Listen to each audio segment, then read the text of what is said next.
Sebelum bertolak menuju Washington DC, Amerika Serikat untuk berpartisipasi dalam rangkaian pertemuan KTT khusus ASEAN-AS atau Asian-US Special Summit.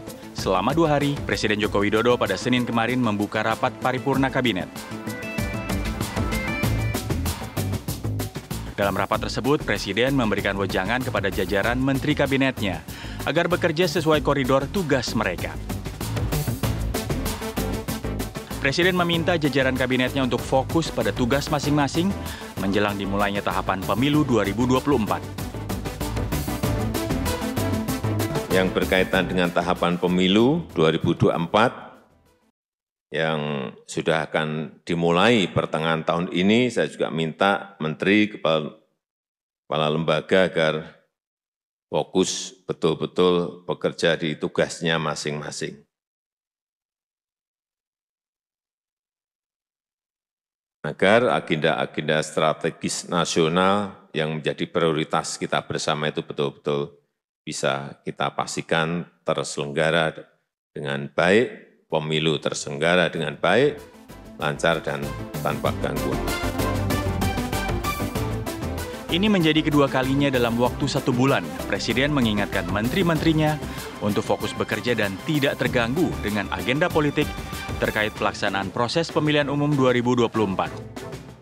Lantas, benarkah pesan yang disampaikan Jokowi merupakan bentuk ketidakpuasan Presiden terhadap jajaran menterinya? Apakah betul jelang Pilpres 2024 membuat menteri tidak fokus bekerja? Bagaimana pandangan parpol koalisi melihat kinerja para menteri yang tengah disorot Presiden? Tim TV One mengabarkan.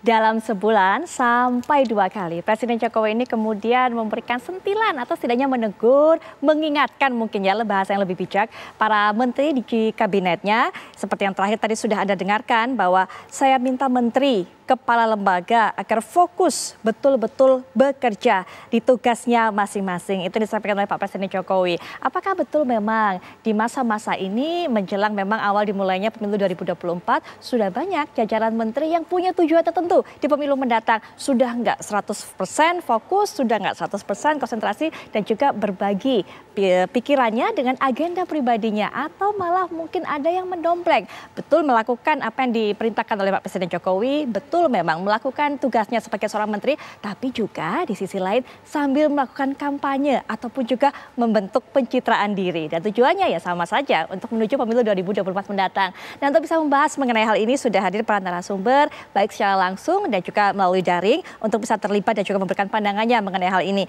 Yang pertama di samping saya sudah ada Bang Pangi Caniago, ini saya biasa panggilnya Bang Ipang yang juga merupakan pengamat politik. Beliau adalah Direktur Voxpol Center. Assalamualaikum warahmatullahi wabarakatuh. Bang Ipang, gimana kabarnya? Kabar baik Mbak Putri, minal izin wal faizin, mohon maaf lahir batin. Mohon maaf lahir batin. Selain Bang Ipang di studio juga sudah bergabung para narasumber lainnya via daring. Yang pertama adalah Bang Ali Mukhtar Ngabalin dari Kantor Staf Kepresidenan. Assalamualaikum warahmatullahi wabarakatuh. Selamat malam Bang Ali Ngabalin. Waalaikumsalam Mbak Putri. Selamat malam. Ya. Maaf lahir batin. Betul, dan juga sudah hadir pula perwakilan dari PKB yang juga akan memberikan pandangannya mengenai hal ini. Karena ada satu pandangan mengenai PKB yang mengatakan bahwa sebenarnya menteri-menteri itu kalau yang punya tujuan di pemilu sebaiknya mundur saja. Nah ini nanti mungkin bisa dijelaskan oleh Pak Jazilul Fawait. Assalamualaikum warahmatullahi wabarakatuh. Selamat malam Pak Jazilul. Waalaikumsalam, selamat malam Mbak Putri, selamat Idul Fitri, mohon maaf lahir batin Pak Mukhtar Ngabalin, Kak Pangi dan semua pemirsa. Baik, mohon maaf lahir batin. Sebelum kita nanti akan memberikan kesempatan kepada Pak Jazilul untuk menjelaskan bagaimana pandangan dari partainya dan juga Bang Ali untuk menjelaskan suara dari istana. Bang Ipang dulu Bang, ini bagaimana sih melihat Pak Jokowi? Karena dia mengatakan bahwa ada yang berpendapat masyarakat Pak Jokowi sudah gemes nih. Artinya memang banyak menterinya yang sudah nggak konsen melakukan tugasnya. Yang pertama itu. Yang kedua, ada juga yang mengatakan kalau sampai sebulan 2 kali kasih pesan seperti ini, Pak Jokowi sedang galau artinya. Iya Mbak Putri, tidak konsen. Memang ini saya benar apresiasi Presiden sudah mengingatkan itu. Karena jangan, saya tidak menggunakan bahasa kutukan periode kedua ya. Tapi bencana periode kedua seperti ini modelnya. Jadi kemudian ada kemudian panggung yang DNA-nya disalahgunakan. bahwa presiden sudah memberikan kepercayaan yang begitu besar, kekuasaan yang begitu besar, kemudian disalahgunakan untuk menaikkan panggung ini menjadi ke panggung untuk kampanye, untuk kepentingan agenda memantik elektoral mereka, untuk menumbuhkan racikan popularitas mereka.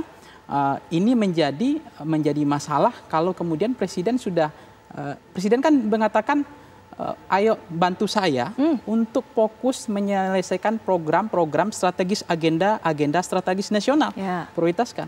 Bukan ayo fokus kepada kampanye, kan enggak. Nah ini yang kemudian, ini yang saya bilang dalam pengamat politik yang kedua begini. Pengamat politik biasa bilang kan gini, istilahnya heng-heng ya. Ya, heng-heng itu maksudnya begini, persekongkolan antara penguasa dengan pengusaha. Jadi DNA pengusaha itu kan adalah keuntungan pribadi. DNA politisi birokrat kan ada lebih kecenderungan pengabdian ya. Itu ada kecenderungan seperti itu. Nah, sudah berhasil mereka memberikan kepercayaan, meyakinkan presiden bahwa pengusaha ini akan jauh lebih efektif bekerja ketimbang birokrat dan politisi. Nah, kemudian sangat disayangkan ya, kemudian hari ini kewenangan kekuasaan yang begitu besar, kemudian presiden wajar dong gelisah mengingatkan ini. Karena bencananya adalah, yang dikhawatirkan presiden adalah ini agenda-agenda yang kemudian mendompleng persekongkolan tadi antara penguasa dengan pengusaha itu kemudian mengganggu kinerja pemerintah. Oleh karena itu kita jangan salah kemudian menilai poin ketiga. Misalnya gini, ada kementerian yang kemudian sebetulnya itu posisi yang strategis banget. Tapi itu digunakan untuk tempat kampanye dan itu difasilitasi, tidak diingatkan. Bahkan di situ dibagi-bagi jabatan tim sukses, kemudian ada dana CSR yang ada potensi abuse of power gitu. Nah ini kan sebetulnya berbahaya sekali. Dan begitu juga ada yang kemudian direct man and direct place yang kita pertanyakan. Dulu kan presiden sudah sangat luar biasa bahwa tidak boleh ada rangkap jabatan supaya konflik interest, konflik kepentingan terhindari. Tapi ternyata sudah diingatkan presiden, ada yang nggak mau mundur gitu. Nah kalau kemudian konflik kepentingan itu sudah ada, bahwa kepentingan pribadi dengan kemudian ada keuntungan pribadi dengan dikorbankan kepentingan publik, mestinya kan mereka mundur saja. Lebih baik mundur gitu. Karena kepentingan pribadi, keuntungan pribadi itu kan abdi negara itu sangat penting. Menurut saya abdi negara itu jauh lebih. Maka agak sulit kemudian potensi abdi negara yang sebetulnya nothing tulus, dia nggak bisa fokus gitu. Ketika ada keuntungan pribadi yang dicari di situ. Baik. Nah ini yang kemudian sangat disayangkan. Siapa itu yang Pangi maksudkan? Saya berani sebut nama, tapi ini negara masih belum demokratis sempurna. Jangan. Makanya undang-undang ITE kita ini harus diperjuangkan untuk dihapus saja undang-undang ITE. Saya sebut nama ini. Tapi mengapain tanggung jawab gitu? Sebut namanya siapa yang ada di pemerintahan yang bersekongkol dengan pengusaha. Misalnya begini, ya, direct man and direct place saja saya kritik misalnya. Ada menteri yang bukan menteri agama ngurus taraweh gitu. Ada menteri yang bukan menteri energi sumber daya alam, tapi ngurus menurut nikel di Sulawesi. Tidak perlu saya sebut namanya. Ada menteri yang memang bukan kerjanya, itu yang diingatkan presiden. Supaya fokus pada keahliannya gitu. Jangan cara ngomong begitu. Masa setiap tampil ngomongnya begitu melulu sih? Kasih tahu namanya siapa itu yang sedang memainkan itu peran itu. Yang berdagang kemudian menggunakan kepentingan pribadi, melakukan kapitalisasi terhadap pangkat dan jabatannya. Ngomong, kasih tahu supaya publik tahu. Konflik interest itu sudah clear Bang Ngabalin. Ya, saja lanjutkan perbincangan. Bang Ipang silakan ditanggapi apa yang disampaikan oleh tadi Bang Ali Ngabalin yang juga mengatakan bahwa nggak ada kok selama ini visi misi menteri, yang ada hanya menjalankan visi misi presiden, dan wajar saja tidak ada yang khusus kalau presiden mengingatkan. Kemudian tadi Pak Jazilul juga mengatakan presiden tidak melarang menterinya untuk nyalon tapi tetap harus bekerja, sehingga kemudian secara hukum nggak masalah, tapi secara etika sebaiknya harus mundur. Iya, salah satu tanda berterima kasih kepada si presiden adalah tahu diri ya.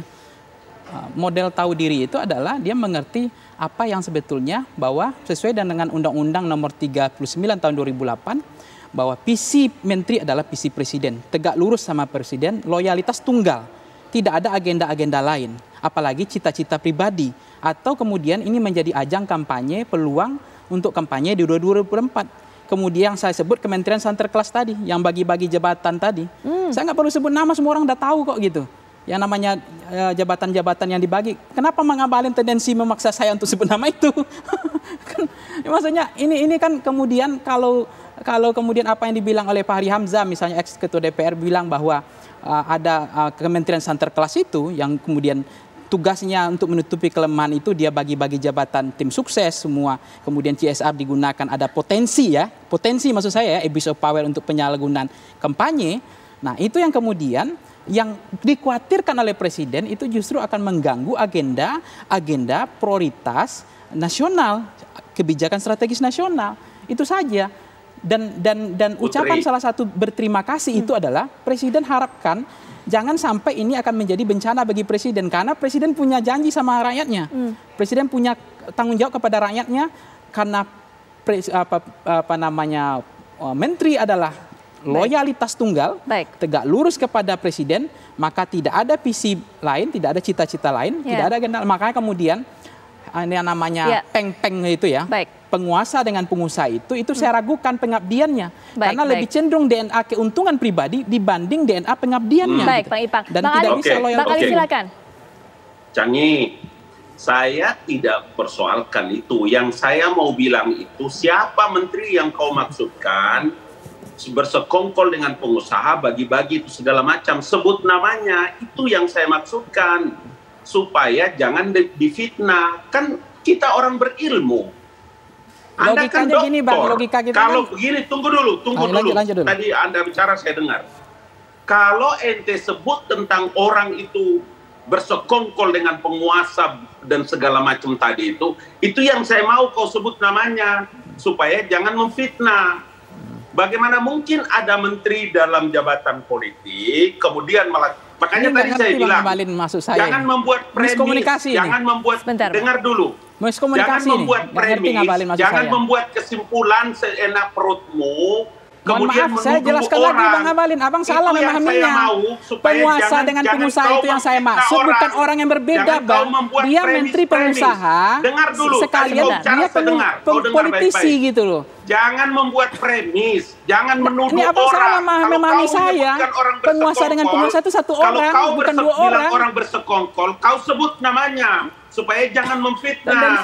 Begitu orang mengamati. Enggak, saya lebih fokus saja kepada kebijakan strategis bahwa menteri minta fokus itu aja. Presiden minta fokus sudah. Presiden minta fokus itu bersekongkol tadi bukan dua orang maksud saya. Ini Bang Abalin yang logikanya gagal nih. Ini tendensinya beda nih Bang Abalin ini. Jangan begitu cara sebagai seorang pengamat. Boleh nggak saya tanggapi? Kalau kau menuduh orang, maka sebut namanya. Gitu. Itu yang saya mau. Baik, Bang Ali. Kau sebut namanya aja, nggak ada susahnya. Siapa yang bersekongkol? Menteri mana yang bersekongkol dengan pengusaha? Baik, Bang Ali. Bang Pagi sudah mengetahui. Jangan memfitnah orang. Baik, Bang Ali. Baik, Bang Pagi silakan. Jadi dalam pendekatan ekonomi politik ya Bang, ya mohon maaf ilmu saya masih rendah ini. Dalam pendekatan ekonomi politik itu ada namanya kekuatan yang namanya itu penguasa dengan pengusaha.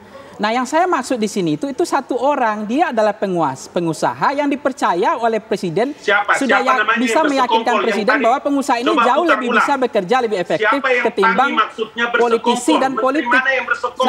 Satu orang itu maksud saya, dia itu dalam satu orang karakter manusia, dia sekalian pengusaha dan dia juga sekalian politisi yang dipercaya oleh Presiden bahwa pengusaha ini lebih efektif bekerja. Padahal sebetulnya jangan salah bahwa namanya politisi dan birokrat itu juga bisa bekerja lebih efektif. Karena ada potensi abuse of power itu di situ. Abang perhatikan namanya Pak Pratikno, mohon maaf gitu loh, abang bisa memahami itu. Satu lagi saya nggak mau sebut nama, abang paksa saya nggak bakal sebut nama. Ngapain abang paksa saya nyebut nama, udah tahu kok Kementerian Santerklas itu. Menteri tadi bersekongkol, penguasa bersekongkol dengan pengusaha. Siapa yang Anda maksudkan? Sebut namanya. Supaya orang dengar dan tahu menjebak saya kena undang-undang ITE atau gimana? Bukan. Tadi kan Pangi bilang. Karena itu satu yang bisa dirasakan Bang, tapi nggak bisa dibuktikan Bang. Itu bisa dirasakan Bang. Dengar. Saya ulangi kata-katamu. Abang nggak ada logika melihat tendensi abang nggak beda saya lihat. Karena udah bilang saya fitnah, mana nggak fitnah itu realitas sekarang. Ada penguasa bersekongkol dengan pengusaha. Itu juga kemudian sekarang banyak politisi, kepala daerah ya Mbak ya. Ini saya alihkan sedikit nih, kepala daerah. Ketika wakilnya pengusaha agak bingung kepala daerahnya karena ada potensi tidak ada dalam pengusaha itu makan siang gratis, no freelance. Selalu bicara ada apa-apa. Maka ketika ada wakil kepala daerah itu pengusaha. Baik, kepala gubernur Bang Ali, kita tahan dulu. Nanti kita juga akan berikan kesempatan untuk Pak Jazilul memberikan pendapat. Siapa penguasa Bang Ali, itu? kita tahan dulu Bang Ali. Kita akan jeda sejenak terlebih dahulu. Saya gampang nyebut namanya. Baik, kita akhir mungkin penutup dari perbincangan ini. Menurut saya salah satu cara untuk memulihkan kementerian ini, menyelamatkan kabinet ini, agar tidak menjadi bencana di akhir nanti, tidak menjadi beban bagi presiden. Kalian menteri ini mundur aja. Itu sampai Pak Jazilul bilang mundur saja. Ini salah satu cara untuk menyelamatkan agar tidak menjadi bencana di kemudian hari. Artinya salah satu cara adalah loyal, tegak lurus sama presiden. Sekarang bagaimana cara mengimbangi kerja presiden? Bakal menteri tidak mampu mengimbangi kerja presiden. Bahkan menjadi beban bagi presiden menteri-menteri sekarang gitu.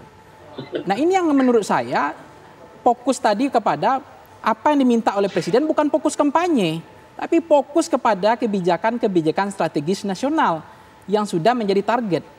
Kalau tidak, maka ini akan nanti suatu saat ini akan menjadi masalah di kemudian hari. Kalau kemudian target dari kementerian ini, target dari menteri punya agenda sendiri, tidak loyal, tegak lurus kepada presiden, dia punya cita-cita sendiri. Nah, ini yang kemudian menurut saya bukan kutukan periode ketiga, tapi bencana untuk kabinet.